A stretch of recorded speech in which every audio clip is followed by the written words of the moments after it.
now in this session, we want to move into a topic that actually has been referenced throughout the day, which is the challenges that are faced by low-wage workers in achieving upward mobility. And we want to share with you some preliminary findings of ongoing research that we're doing that is trying to answer three questions, which is, who are the low-wage workers?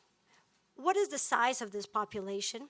And what are their needs? And how is the workforce development ecosystem meeting those needs?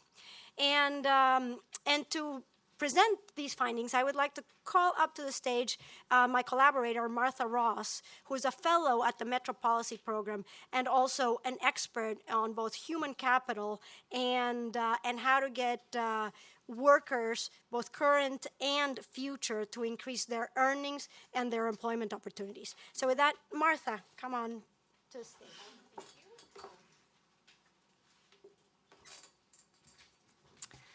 Thank you, Marcella, and thank you all for attending. So as we have heard today, we're navigating a changing labor market, and it is changing in ways that favor those with higher levels of education and higher earnings. Some people and places are poised to do quite well and navigate well the winds of automation and globalization, and others less so. And low-wage workers risk becoming collateral damage in this scenario, unable to or struggling to find their footing in the labor market, as well as a higher ed system or education system in general that is riddled with inequities. So we call this research realism about reskilling because it is a perennially popular recommendation to go to school, get new skills. That's your movement up. And there's a reason that's an evergreen, because it is really hard to overstate the importance of education in the labor market. And I have myself written many, many recommendations related to this. But we need to be realistic about what we can and should expect. Education does not equal job creation. If there is a lack of labor demand in a given area, job training won't do a whole lot. And we also need to make sure we do it well. Marcella and the panel will have more to say about that. But before I continue, I would like to say a few thank yous. First of all, I'd like to thank Google.org for supporting this organization, and Andrew Dunkelman and Mahmoud Ramadan, our contacts there. I'd like to thank my colleagues Nicole Bateman for wading fearlessly into data and coming out with insights, and Courtney Caldwell for helping us make sense of so many spreadsheets. Our top line finding is that we have a lot of low-wage workers in this country. 53 million workers earn low hourly wages. That is 44% of all workers. That's a striking number. Let me step back a minute and tell you how we calculated it. The first major question is, what's your threshold? What's the dividing line between which someone earns low wages or not? We set a threshold of $15.70 an hour. We came to that by looking at the median earnings for men and taking 2/3 of that. 2/3 of median earnings is a pretty typical approach. OECD does it, a bunch of other researchers do it. Using male earnings increased the threshold since men earn more than women, but we didn't want gender inequity to affect our threshold. So we used a typical male worker as our reference point. Then we adjusted for regional cost of living because your buying power varies greatly depending on where you are earning your money. So for example, in the San Jose region, the threshold is $19.60. In McAllen, Texas, the threshold is $13.33. That means if you earn $14 an hour, you're low wage in San Jose, you're not in McAllen. The next question is, who do you count as a worker? We started with everyone aged 18 to 64. Then we narrowed it down to anyone who had worked in the past year and was either currently employed or actively looking for work. That got us to 149 million. Then we made a bunch of judgment calls. We subtracted self-employed workers because their earnings are tricky to calculate. Because we're concerned with economically vulnerable workers, we thought a lot about how to handle students. A lot of them are, low wages are a way station for them. But we also have a serious college completion problem in this country, and just because you are in school at one point in time does not mean you're going to finish, and it does not mean there's going to be an earnings payoff. So the groups that we excluded were all graduate students, and our best estimate of, quote, traditional undergrads, those living in dorms and who appeared to be working seasonally, so 14 weeks a year or less, which we were like, that's summers and vacations. So in all, we subtracted about 20% of workers. To that group of 122 million, we applied the wage thresholds that I mentioned, and that got us to a number of 53 million low-wage workers. And they are indeed low-wage workers. Median earnings are just above $10 an hour, median hourly earnings, and median annual earnings are just below $18,000 a year. Remember what median means. Half above, half below. That means half earn below $10.22 an hour. It's not a lot of money to live on. On the other hand, low-wage workers may not be the only earners in the household, and they may not be the primary earner. So we also took a look at how these workers fared relative to the poverty line, which takes into account family size and other earnings. And nearly half of low-wage workers are working poor. They're in working poor families earning less than 200% of the poverty line. These folks are disproportionately female, not a whole lot. A little more than half, 54% of low-wage workers are female compared to 49% of all workers. And they're also disproportionately people of color, although whites make up a slight majority of low-wage workers at 52%. African Americans and Hispanics together make up about 40%. And they're concentrated in a fairly small set of occupations. The 7 largest occupational groups total employ 19.5 million low-wage workers and make up 37% of all low-wage workers. Retail sales is the largest, representing 4.5 million workers and accounting for 8% of all low-wage workers. Information and records clerks is next at 2.3 million. This type of job is a customer service rep, a receptionist, hotel desk clerk, other types of administrative jobs. Then there are 2 occupations in the hospitality industry, cooks and food and beverage serving workers, and then we have building cleaners, construction trade workers, and material moving workers. If you don't know what that means, I will tell you because I looked it up. Examples are forklift drivers, warehouse workers, trash collectors, people who actually move things. So the name is actually fairly descriptive. And because I am in the Metropolitan Policy Program, I have to show a map. It's just in my job description.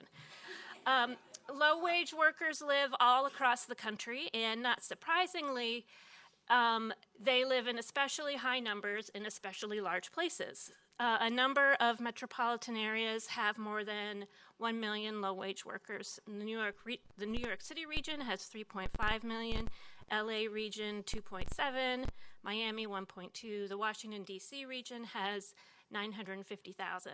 And then when you get down to smaller areas, you see smaller numbers. So for instance, Fresno, California has 180,000. The Naples, Florida region has 600,000.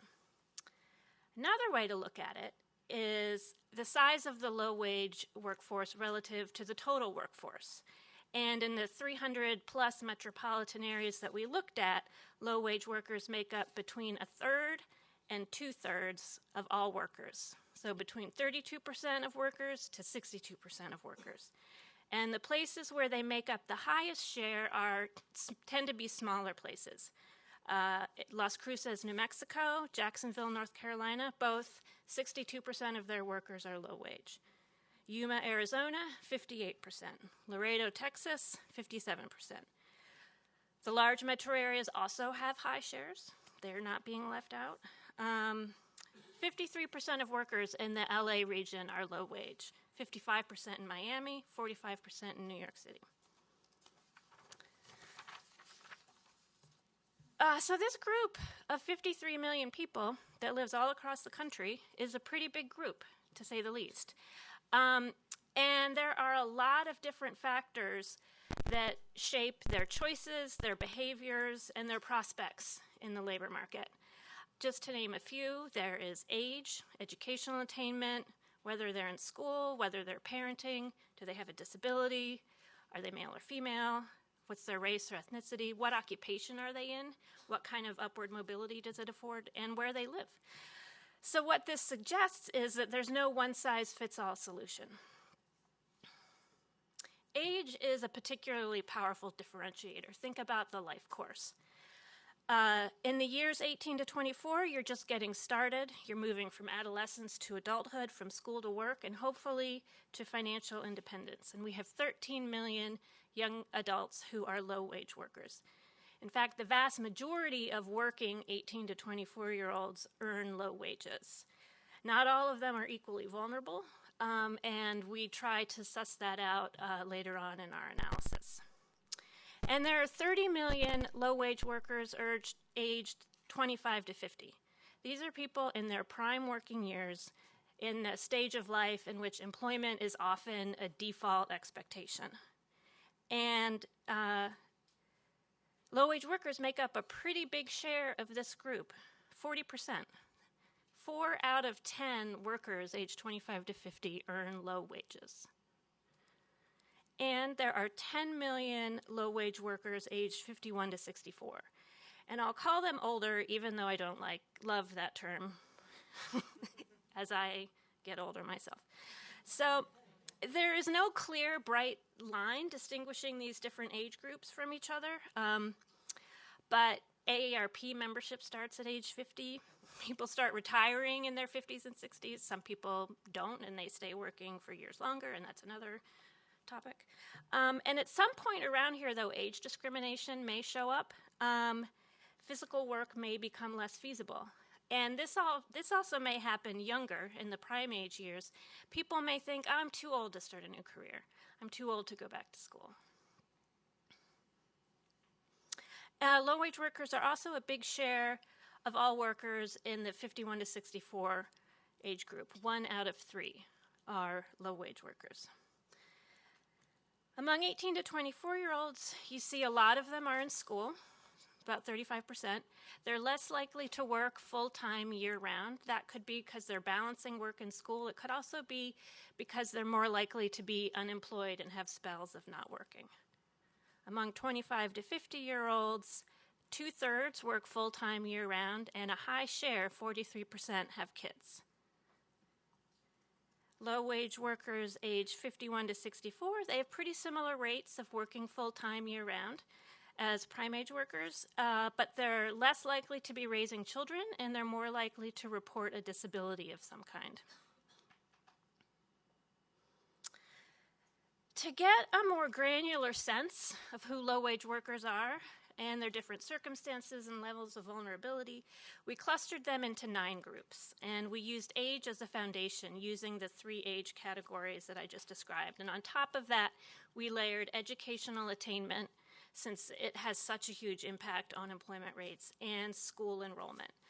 So for example, the largest group is comprised of workers aged 25 to 50 with a high school diploma or less. Almost 15 million workers fall into that category. This group is majority male, and it's racially and ethnically diverse. Almost half of them have children, and more than half of them are in the working poor. There's another 8 million 25 to 50-year-olds with some college experience but no degree. This group is majority female, and also racially diverse, but a little bit more likely to be white, also likely to have kids, also to be in the working poor. So then, I'm not going to walk through all of the 9 clusters.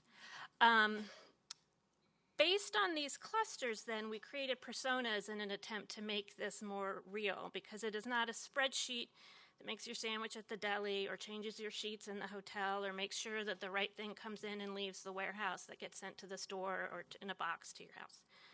So what we have here are some examples. I pulled out my inner novelist looking at the census data. We have Isabella age 21. She's a front desk clerk at a hotel, combining work and school. She's a first-generation college student. There's Paul, age 53, a shipping and receiving clerk with a high school diploma and worsening arthritis that makes movement difficult. And we have Michelle, an administrative assistant who went to school for a couple semesters and then left. So now let's shift from the individual to the institutional and the systemic. Local organizations, lots of organizations, many of them local, have a role to play in providing education and training, helping people find jobs, helping businesses find the workers that they need. There are workforce investment boards, there are state and local employment agencies, they run job centers, they provide some money for training, they do things like the Rhode Island gentleman did earlier today, we heard from. Colleges offering associate and bachelor's degrees, also shorter term training.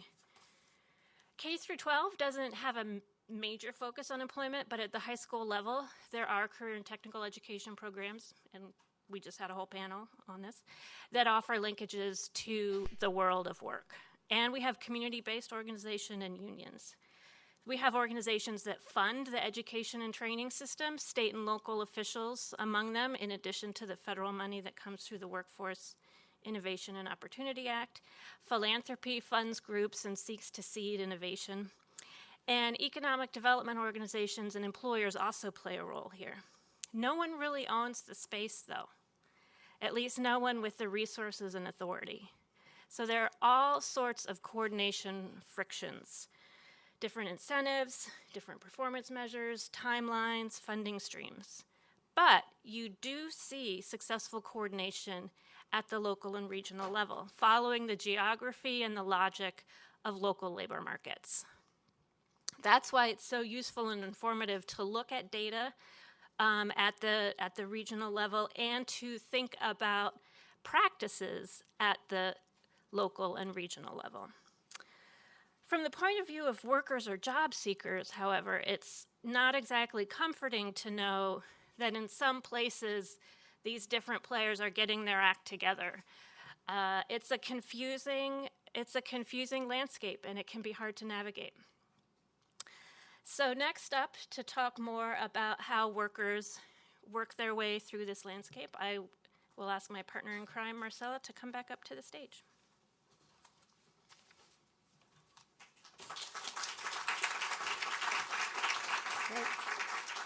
Great, thank you, Martha. So as you started to describe this, earlier, as you started the conversation, it's the increased pace of this technological change is really going to affect this low-wage worker that Martha described the most. These are the people at highest risk of economic dislocation.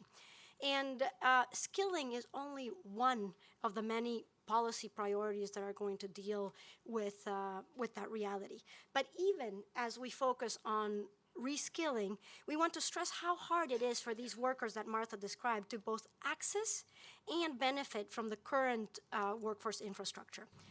Much of the existing infrastructure serves a labor matching role, which is, a company needs 50 machinists, and workforce development agencies are in charge of producing those in the most, effective and cost-effective way. But that doesn't really deal with the deeper issues of how to help low-wage workers escape the economic disparities and economic stagnation. So our goal is to really put the worker at the center of the policy design process. And for that is that we've come up with this user journey as a framework to surface some of the most common and often overlooked moments of friction that this worker faces when approaching the workforce development infrastructure. And not necessarily from the perspective of the organization or the company seeking talent.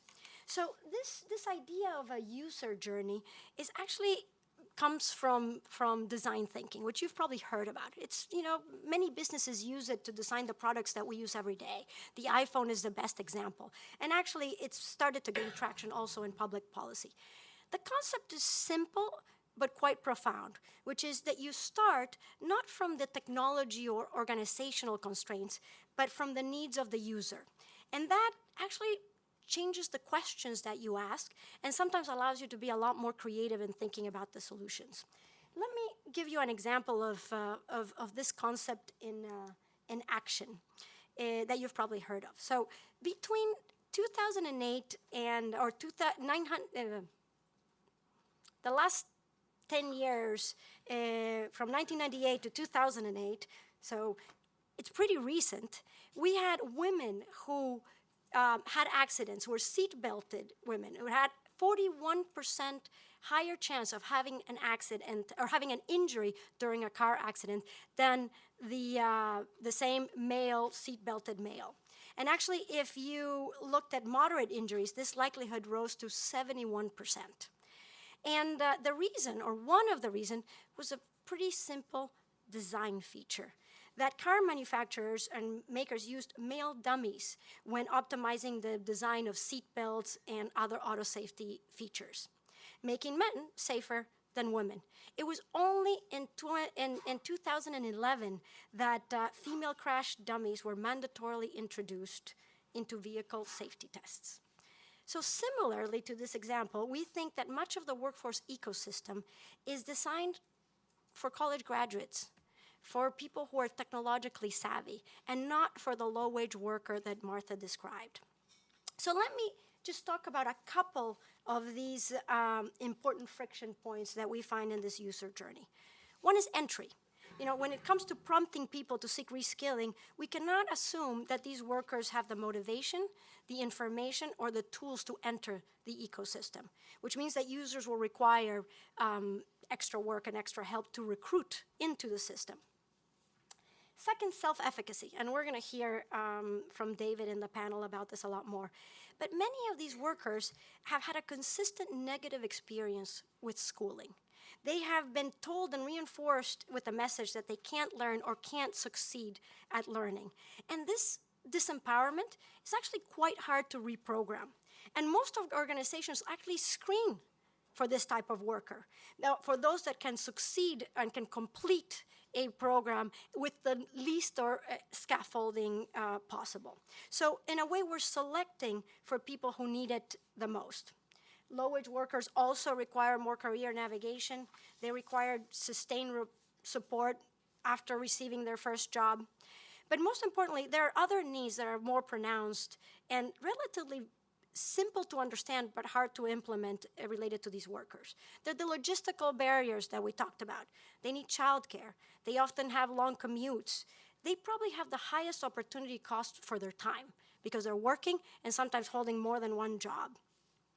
75% of post-secondary students are considered non-traditional. This means older than 24 years old, a veteran, a parent, part-time student, full-time employee. And we need to decide both content and pedagogy that takes that into account. And I'm going to give you one example around MOOCs. And it's actually an example that comes from the PhD thesis of our co-author, Mike Meany, where he's studying these massive online courses, which were supposed to be, hoped to be the, expand opportunities for particularly these workers with these constraints. But they are, again, mostly primarily used by college graduates and tech-savvy college graduates. So over 70% of the current users of MOOCs are college graduates. And what's worse is that the MOOCs then optimize their teaching, now that you have a lot of data, to those existing customers, reinforcing the bias to those that are already well-educated. So again, there is good content out there in the world, but it needs to be optimized and adapt both to college graduates and for many of these workers who might have fourth grade literacy levels. So we are hoping that this user journey can help in the conversations of how we realistically reach and help the low-wage worker, and in a way that can help us, rethink not only our workforce infrastructure to not focus on the organizations that are providing it, but to the people that we're hoping to help. And with that, I want to bring up to this panel many of the organizations who are dealing exactly with this worker, who understand these challenges, but are also designing for these constraints. And with that, let me ask our panelists to join me up here, and as we get mic'd.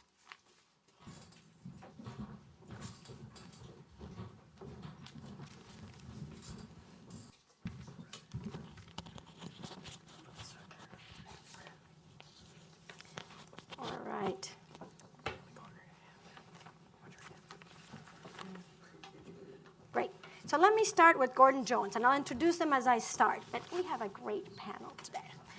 Gordon Jones is the founding dean of the College of Innovation and Design at Boise State University. And prior to that, where I knew him, he was the managing director at the Harvard Innovation Lab.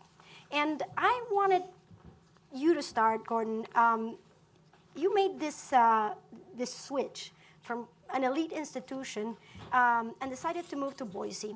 And we know that the skiing is better out there, but there are other reasons that are very much ingrained to your belief of the importance of democratizing quality education. So I'd love for you to tell us about the trends that you see in higher ed, but also how those trends drove you to make that personal decision. Sure. Can everybody hear me okay? Yeah. All right, terrific. So maybe just a little bit of background on the sort of idea of going from elite selective university to a non-selective public four-year university. And then maybe a few thoughts on where I think higher ed, and certainly it integrates to my thinking. I think the headline, first of all, from my standpoint, is we in higher ed are underperforming on this whole issue of upskilling or reskilling low-wage workers. And certainly my efforts at Boise State are one contribution to what might be ideas and or solutions to that. Harvard, first of all, I was the inaugural head of what's called the Harvard Innovation Lab. It was really, in a short summary, Harvard's move to bring experiential learning to a more theory-based university. It took on a patina of things like entrepreneurship and innovation, but the long and the short of it is, during that time, I had the benefit of meeting well over a couple hundred universities who made the pilgrimage or migration, depending on how you look at it, to Cambridge to hear about this thing called the Harvard Innovation Lab. What struck me was the lack of real deep conviction around, among leadership and others, around why would they even need a Harvard Innovation Lab or the model. It was very, it felt like some of those reasons weren't genuine. And while Harvard is special, a lot of that meeting and talking and pattern recognition for me led me to really fall passionately interested in this idea of where can we, with today's tools and technologies, why can't we democratize access to greater economic agency, if not world-class outcomes for students outside the top 100 universities? Around that time, I got a call from Boise State. President, former Lieutenant Governor of Illinois, who said, look, I'm very interested in trying to drive this issue of better outcomes. Where do we get practical, but also continue the mission of intellectual transformation? But let's not fall so in love with ourselves that we lose sight of what a public university and a public compact looks like. I've created a diploma granting college called the College of Innovation and Design. I got it approved by the state board, but to be honest, I have no idea what it should look like. Would you come out and run it? And so that was a tremendous opportunity to design a model. And the basic model of this college is, rather than organize around a discipline, like most 99.9% of university colleges will organize, rather it's designed to be catalytic and think about where do we innovate new models, new ways in which this university community can be empowering students, improving outcomes, which leads me to this idea really of what is driving higher ed today. I think there are 2 to 3 trends that I think are going to be dominant in this industry for the next 10, if not 20 years. The first is affordability. You've heard these statistics. Second highest debt burden in the country is education debt. I'm watching a transition of individuals with public policy in post-World War II pushing a lot of our society to go to higher ed. It was often coupled with tremendous affordability. And yet with the mid-90s, this rise in cost of attendance, it's creating a much greater degree of economic rational decision making. And universities are stuck in the middle pushing an agenda of typically more philosophically designed around intellectual transformation. An input-driven model, we get you 120 credit hours and then we will invite you back for football games and hope you donate, rather than trying to marry this idea of creating affordability in a world today that also needs to design for outcome. And I guess that's my basic message is, where does a university design into its mission the idea that we need to share in the ownership, the outcome of our students, rather than purely traditional mechanisms. So this college is designed to do that. We seek to reimagine the way teaching, learning, and research occurs on behalf of our students so that we can identify new majors, new minors, new models for higher ed that can improve affordability. And then thinking about the second trend is technology. We've sold a slurry of benefits to people over the years. We've kind of been able to get away with it. It's your learning. It's the idea that you get a network, you get a credential, and you might get a little growing up by going. And with technology today, there's the rise of substitutes and alternatives that I think are going to put a lot of pressure on those four. And we as institutions need to think hard about where we want to play and where we should play. The last one would be lifelong learning. We got to move out of an industrial revolution model of batching folks from 18 to 25. And so how are we going to think about meeting people's needs? Boise State, 24,000 students, about a third of whom are first in family to go to college. We have about over half are actually about 60% are either commuters or part-time working individuals who are by definition commuters. So a tremendous opportunity to have impact. And with that, I'll stop. But that's kind of why moving to Boise State and what we're doing. Makes sense. Thank you. Let me move to David Goldberg. So David is the CEO of CSM Learn, an adaptive learning platform which focuses on teaching high-performance skills and career development alongside numeracy and literacy. He also has a PhD in molecular biology, so has had his share of schooling, and has been an entrepreneur for 25 years. What I love about your model is, one, that the content and design is tailored for a broad range of users, seeking to meet them where they are in numeracy, literacy, but also in these life skills and issues like self-efficacy. Why? Why is that important? How does that relate to people being able to transition in this new world of work? Okay, hello everyone. Where we started was with a grant from the U.S. Department of Education to ask what seems to be a solved or a simple problem. What is it that you need to succeed in school, college, work, and life? And so where we ended was with a set of different of the following factors. There's some key workforce math and literacy. There's the ability to use those skills to solve real-world problems. There's the ability to learn new skills on your own. There's attention to detail and conscientiousness. There's persistent self-reliance, resilience, grit. There's a desire to excel. And most importantly, we decided was self-efficacy, the belief that you can succeed. And why self-efficacy is, if you don't believe you're going to succeed, why persist? It's just going to make a bigger failure at the end. Without persistence, you don't have attention to detail learning or problem solving, and without those, you're stuck. Now, these factors, everyone here, it's not like we're these genioids, right? Like, these are things that all of you know are important. And yet, if you were to look at the current educational and workforce development systems, for a large fraction of people, these aren't ignored, they're actually undermined. And when you think about it from the employer's perspective as well, we think that if you were to go to an employer, all employers, any employers, and ask if we could, as an educational workforce system, guarantee you one thing to deliver to you, what would it be? And we think that what they would say is, we want people who walk in every day with the desire to excel. I'm going to knock it out of the ballpark. And yet, remember, 75% of students have graduated from high school or college with a B or C average. From their point of view, the deepest, most durable lesson that many of them have learned is, I'm not the person who knocks it out of the ballpark.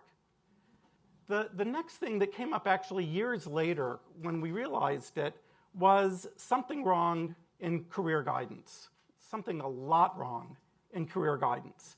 Now, the current system now is once or twice in your life, you're going to spend tens of minutes with a career guidance counselor, and they're going to work with you. But that's not an exaggeration.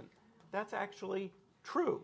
And what they're going to do is they want to answer one simple short-term question. Are you going to college?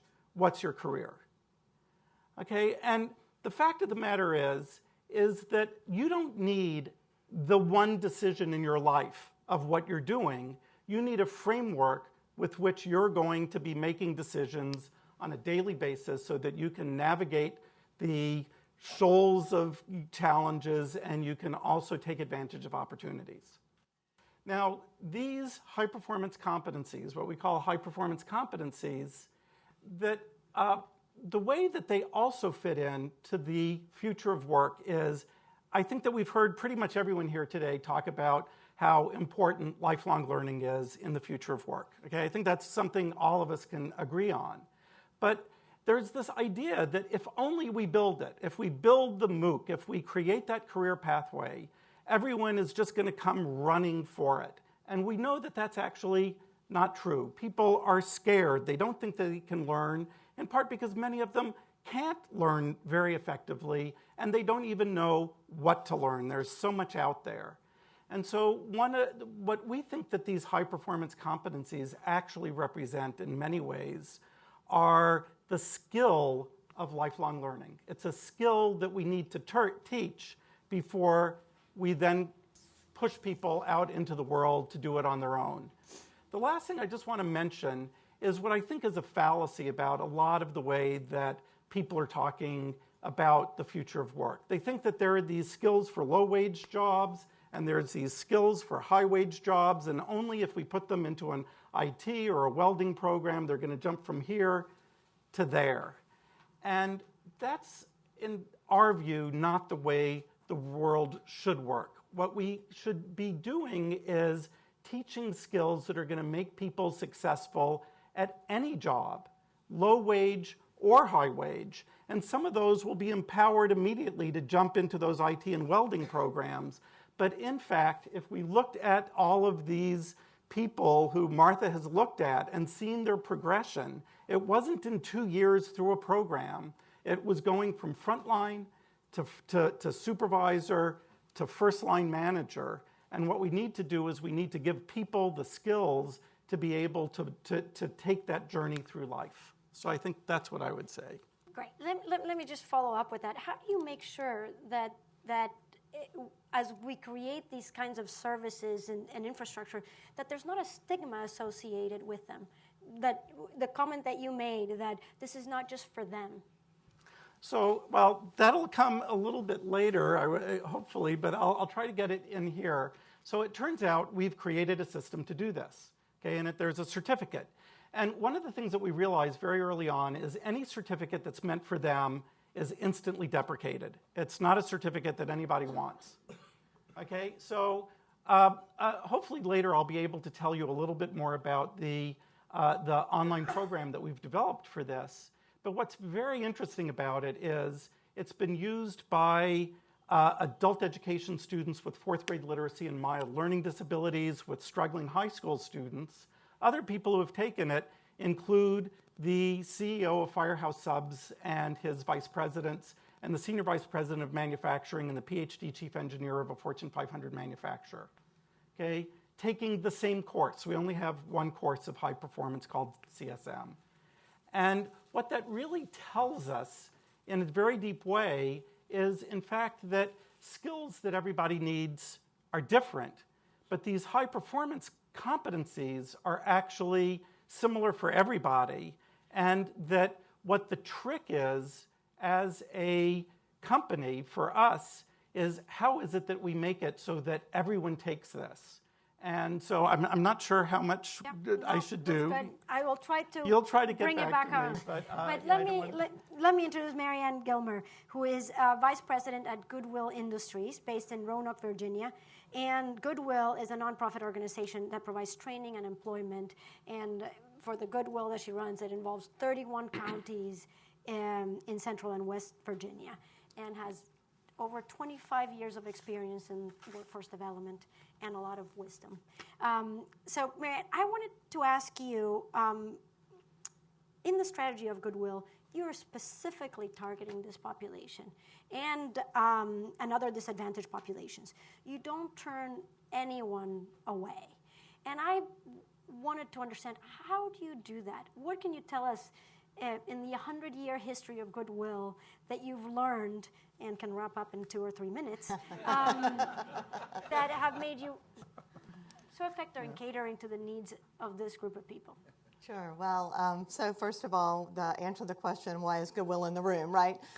So we are a social enterprise, and the revenues that are generated from what you may be aware of as our thrift stores are really funneled back into workforce development services and other services to help individuals in need. And we do that throughout the country, along with some support from local, state, regional, federal, and private funders who invest in our work and believe that we're having an impact with low-wage workers and individuals with other needs.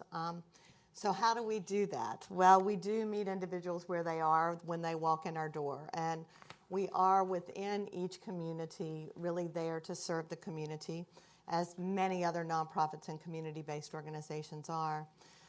What I will say is that I believe it's a trust factor for folks who do not necessarily find that they are ready and trusting enough to walk in the door of a post-secondary educational institution, but they do feel comfortable walking in the door of their local Goodwill Workforce Center.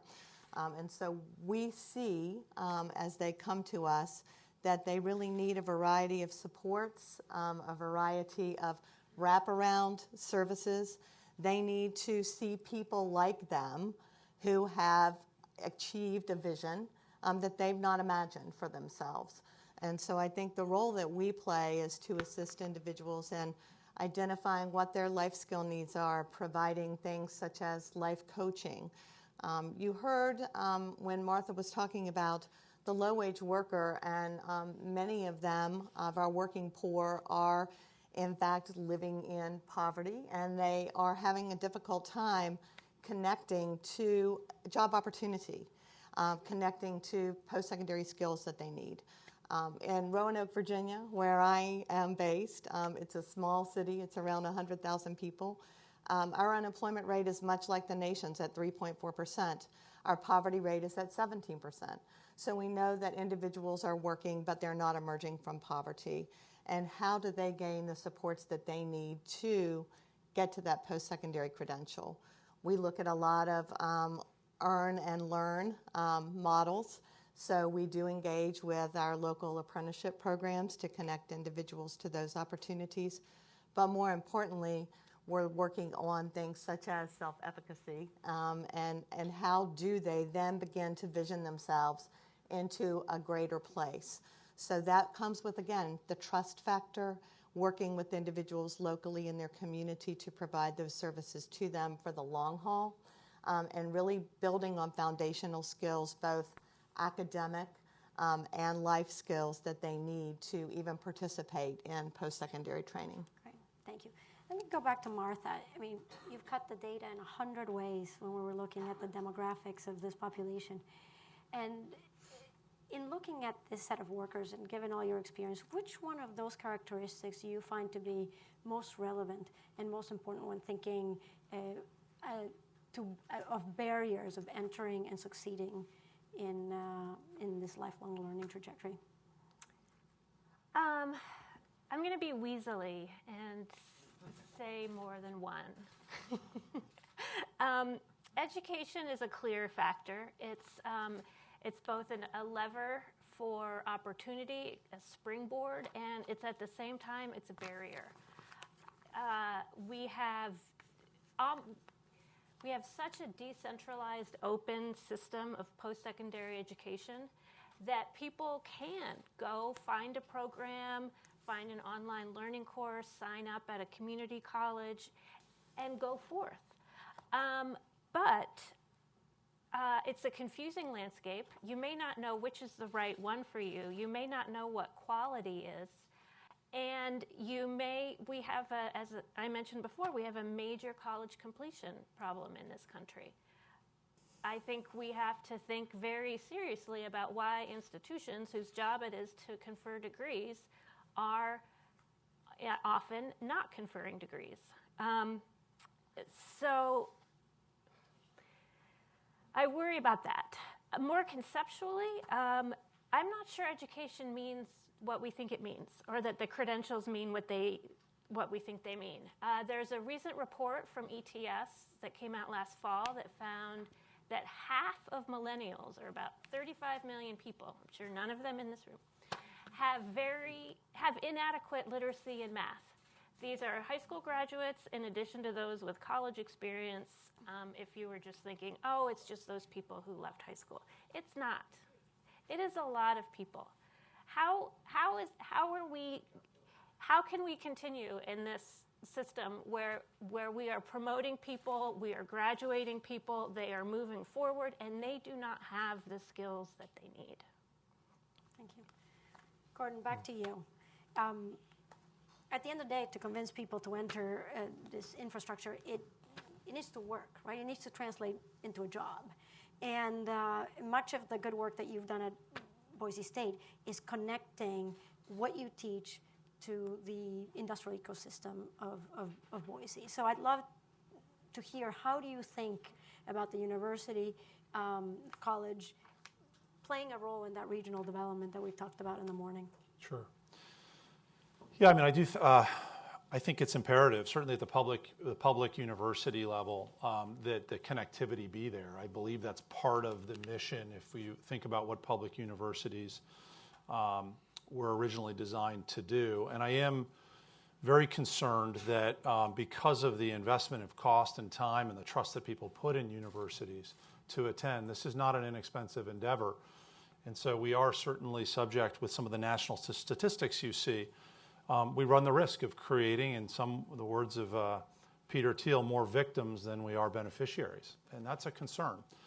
We know that your first job, when we think about college graduates, often sets your career trajectory for your earnings. So that's a concern when people step into underemployment. So national statistics, Department of Education, 1 out of 2 students in this country will not finish college in 6 years. You've heard about the debt burden. Rockefeller Foundation data, Accenture report that 1 out of 2 college graduates report being in jobs that didn't require them to have a college degree. So the collection, the mosaic that paints, is not just specific to Boise. I think these are national issues that universities need to look in the mirror and say, where do we connect with greater fidelity to the needs of our community? And employers specifically, what can we do? And so in Boise, the prototype that perhaps I represent, there's a number of things. One is we've got, I believe every student should have some form of skills and experience that have currency value, in addition to the transformative experience I hope we are delivering around their intellectual prowess and ability to think critically, et cetera. So that looks like there are third-party credentialing courses I offer in my college. Where are they universally recognized, whether that be technology-centric, like Microsoft certifications or PeopleSoft, Salesforce, get on the list, to also things like design thinking. I partner with IDEO to offer certifications that come with a more agile skill set for problem solving. So that's one component. Another one is when I got there, again, think about that composition of Boise State students. I've got a lot of people working part-time, full-time, not just this residential landscape where perhaps many of us in the room went. So instead of doing things like cooperative education, the purest form of that is you leave school to do 6 months of full-time work, we said, what's a derivative that could work for Boise? And we said, well, let's come up with what we call Work U. You get 3 credit hours, effectively an elective, regardless of your major. We now have, I believe it's 52 employers who are taking students for 10 to 15 hours a week, still coming into a classroom once a week, where they socialize what happened. So, hey, saw someone get fired today. Was it a dereliction of duty? Was it insubordination? Not everybody in this classroom today saw someone get fired this week. Let's go through that and socialize that. And so they're getting the internship they can put on their resume, and they're also getting the ability to socialize. Another model for our working folks as a way of reskilling is we have started a program called Passport to Education. We have online robust learning that can help individuals complete or earn their bachelor's degree. But we've set it at part-time with one fixed monthly rate that's 30% less than anybody can get a Boise State education. We partnered with our largest credit union, Capital Education Credit Union, to make this available. It costs you $5 to become a member, so this is not a high barrier. And if anybody in Boise needs it, I'll cough up the $5. But fundamentally, it gets you access to not just that ability on your own time, life stage or geography, to continue your education while you're still working in whatever you're doing at a low fixed monthly price of $425 a month. And that allows you to complete, perhaps become promotable in your organization or marketable outside your organization. And we think that's a powerful venue. So whether it be certifications that go beyond Professor Jones, who nobody knows, but they might recognize Microsoft, to electives that get you skills and experience, because let's face it, it's technology that's screening resumes today. You're anonymous until you're a finalist, then you can tell your story. So if you don't have that skills and experience, or you can actually step in and complete so you're reskilled to grow. Or those are three examples that I would use. Great. Marianne,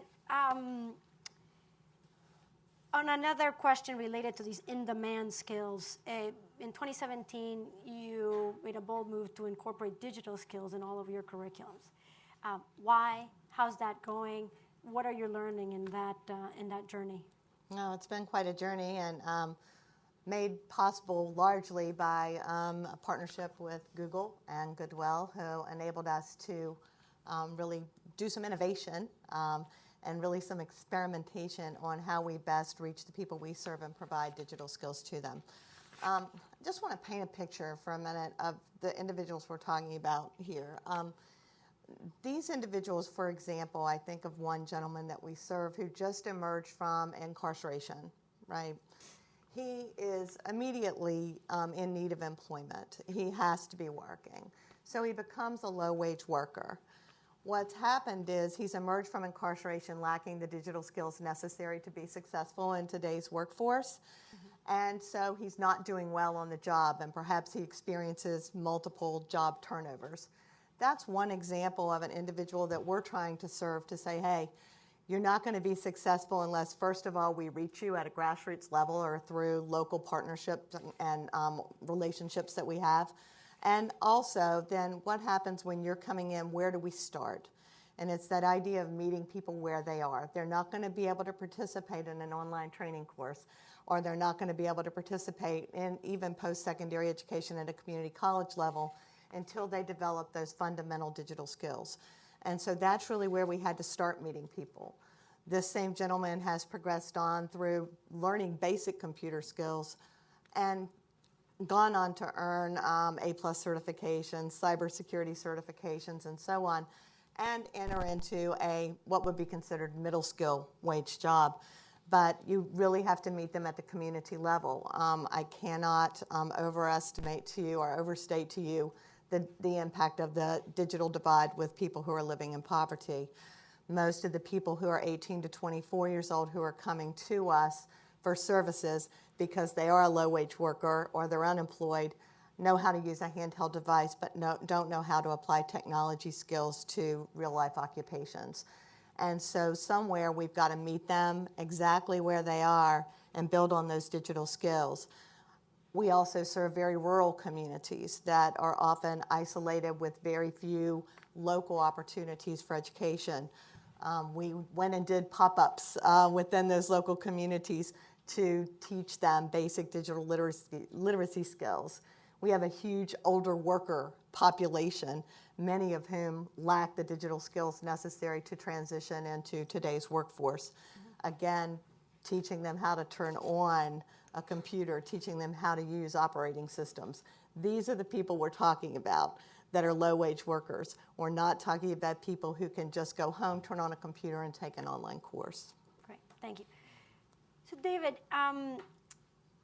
when you talk about these high competencies, talk about self-efficacy, you see, you had me nodding, everybody in the audience, of course it's important. How do you,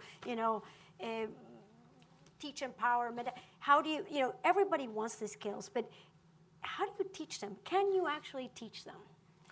So what we did is we built this course called CSM. It's a self-paced online course that puts students into a authentic learning environment where artificial intelligence can personalize instruction in academic skills, how you learn, how you act, and most importantly, how you feel. And I'll just give some very quick examples. In persistence, what we do is we measure student frustration. They hit the submit key 5,000 times. They say, I'm going over to Facebook for 5 minutes, and then you never see them again. And so we measure these things and then devise personalized interventions. Another one has to do with attention to detail and the desire to excel. So what we'll do is that on CSM, on every single skill, most of which are fill-in-the-blank questions, the only acceptable grade is 100% repeated twice and repeated 2 weeks later. And we're doing it for 3 reasons. One is most students don't actually know what A-level work is. They've never actually done it or experienced. They don't think they can do it, but yes, you can do it. And finally, if you've never done A-level work, you've never developed intrinsic motivation, and so you don't know the joy of mastery. And so we want them to all experience that. The last one has to do with self-efficacy, and we use dozens of different techniques. I'll just sort of mention one, which is that when you learn a skill in CSM, will tell you that only about, let's say, and depending on the skill, 35% of all 4-year college graduates could do this, and 15% of all people in the United States could do the skill that you just did. And they're sitting there thinking, like, I'm struggling not because I'm stupid, but because these skills are hard for everyone. And if I only put in 5 minutes, I'll get a fist pump because I can do things that 4-year college grads can't do. And it's like transformative of their self-identity of what it is that they can do. With respect to things like the skill of lifelong career decision-making, we actually created a course within CSM that teaches lessons like education and workforce are focused on jobs to get you, credentials to get you jobs. But your career is actually built out of promotions, and promotions come out of your performance. Performance comes from personal and professional assets, and these are what those are. And that a lot of the conversations about purpose and career guidance actually are backwards. Is purpose isn't what you look for in your job. Purpose is what you put into the job. And finally, that almost all career guidance in the United States today is focused on career pathways, but almost nobody in this room has followed a traditional career pathway. And we want people to know that it's okay that you take some left turns and right turns, and that life is a journey and your career is a journey. So CSM, it's this course that looks like a semester course in a high school. It's for you guys, it's 15 to 25 hours. Again, it's from people of very low literacy to people with PhDs, all taking the same course. And so that's, and I think that in general, as you sort of gave the idea, is that there's this general sense that these things are hard to teach. And I think that at least we provide a demonstration that this is a possible way of doing scalable educational technology to deal with these high-performance competencies. Thank you. You know, I actually used what I learned from you with my 7th grader, where he showed me a math problem that I couldn't do. So I told him, you know, Nico, a college graduate couldn't do this. And I don't know if I was right, but it made me feel better because I couldn't do it. Well, one college graduate couldn't do it. Yeah, We know that. All right, as you guys get ready to think about questions for this great panel, let me end with a question for everyone, but starting with Martha. Martha gets to take her time. Each of you needs to give me one recommendation. But the question is, you know, what is it that you think, if you had to choose kind of a system-wide recommendation to deal with this challenge, what would it be? I would say we need to look at our resources and our practices. We know what the fundamentals of good job training are. It is you offer education, training, and skill building that is aligned with local needs, and you work on it with regional employers to make sure that you understand things and you're not just looking at data.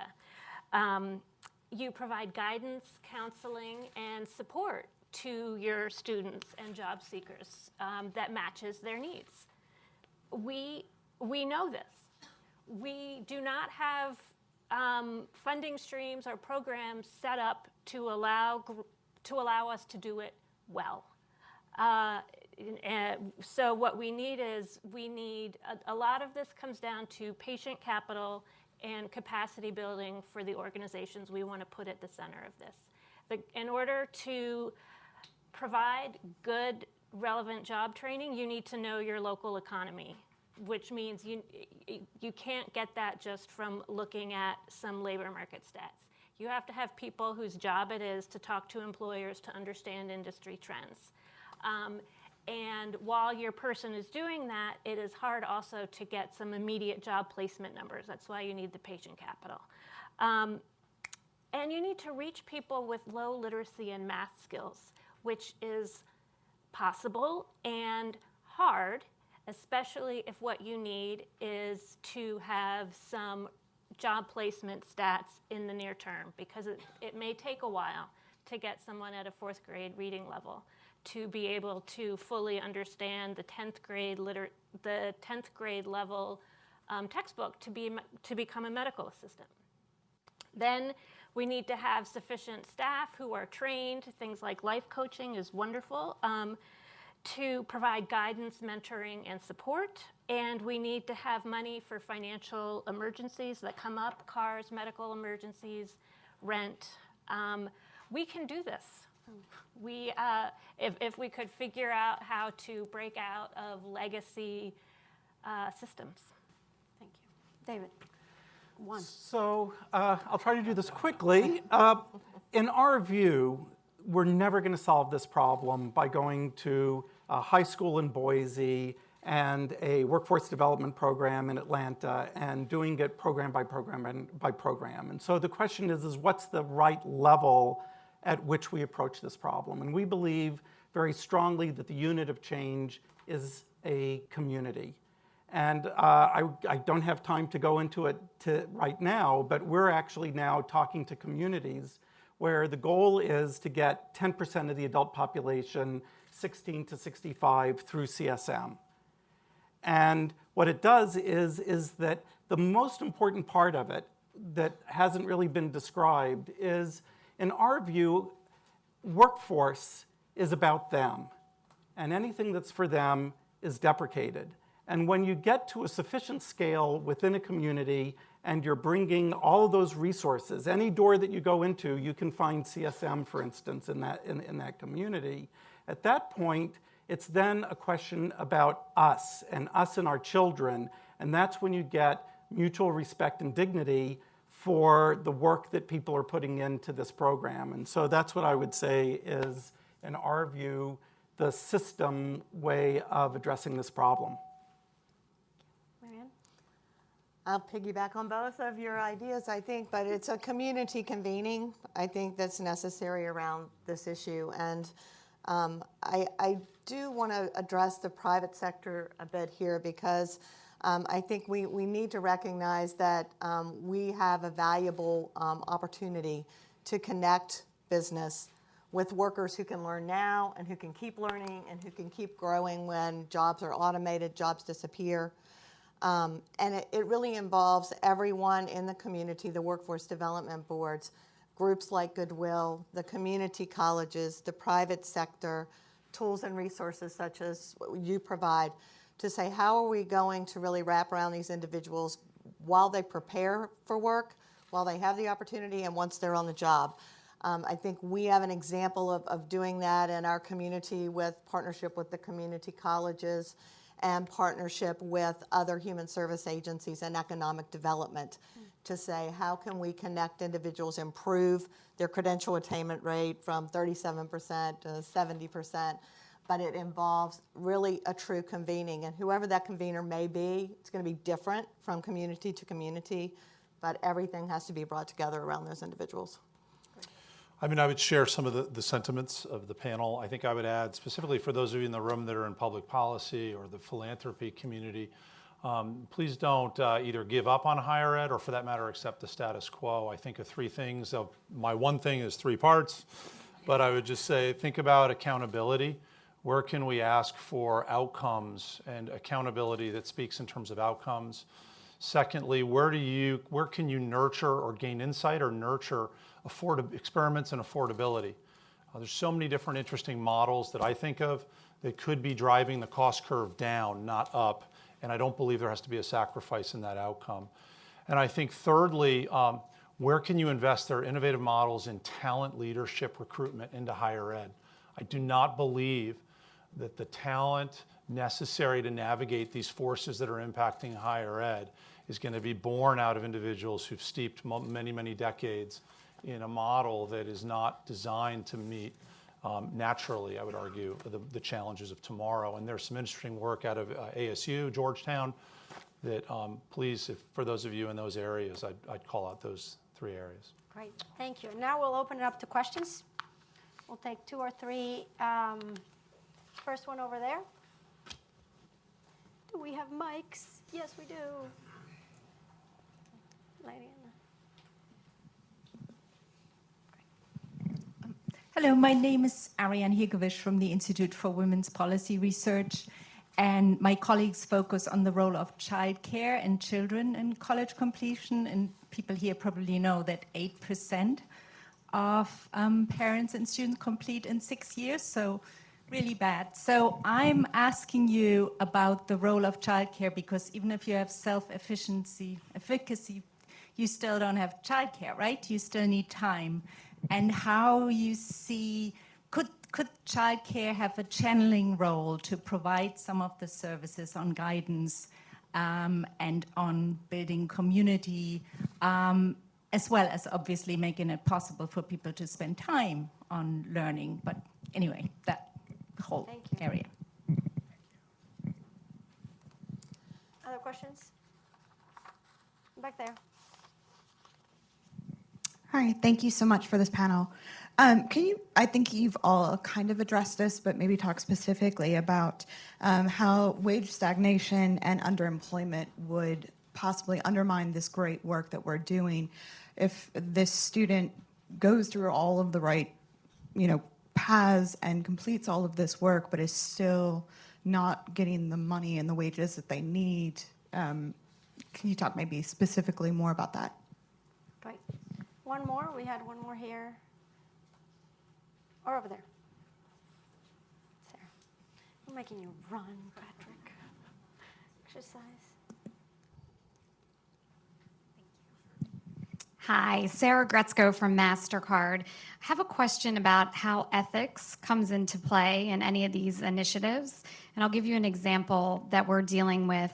We're working very closely with a high school in the Bronx on building a pipeline of cybersecurity students and then eventually employees.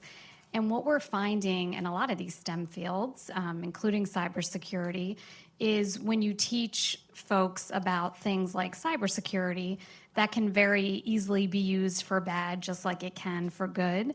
And so just curious how you bake in that layer of ethics into these programs. Wow.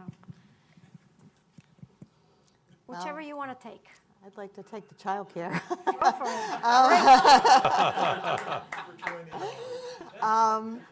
No, I'd say 3 things about child care, and you're quite correct that it is such a significant barrier to education. First, I say public policy. So much of what we hear is that individuals who are perhaps receiving TANF benefits cannot gain access to child care dollars for training. They can gain it for child care dollars for work. And I think we have to continue the conversation about how necessary those resources are to people who are attempting to gain access to more skills. The second thing I would say is creation of peer networks and supportive relationships.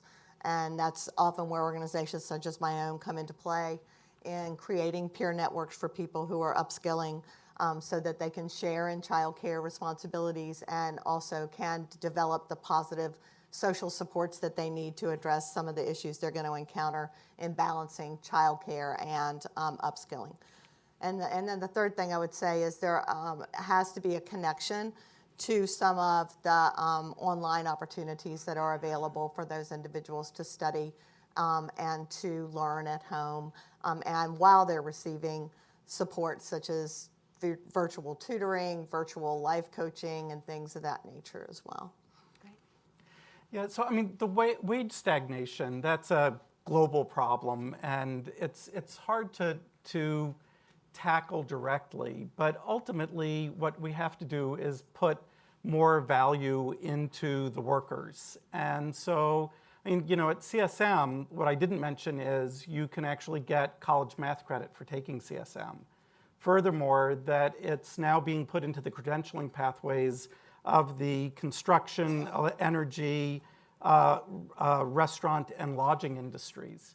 And so at some level, you have to think of this in a very practical way. It's not just skills. It has to be marketable skills, and they have to be skills that are knowingly valuable to the employers who you're trying to reach. And so, we need to have the case where everyone, where the tide is raising all the boats. And so I don't think anything that we do directly addresses wage stagnation, but it's a necessary prerequisite to solving that problem over a period of time.